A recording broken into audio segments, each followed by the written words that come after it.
અત્યારે યોગેશભાઈના વાળ આવી ગયા ને જો આ ઘોડી છે એ વેચવાની છે યોગેશભાઈને. બસ કાઠિયાવાડી ઘોડી છે. આને પકડો મોઢું તો આવી જાય ફરી જાય છે.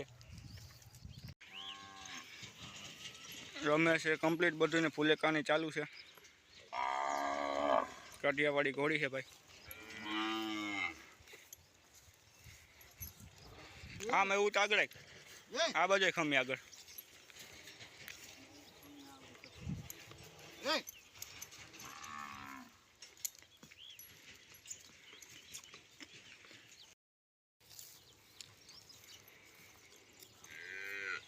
રેવલ કમ્પ્લીટ હાલે છે. 30 રેવલ હાલે.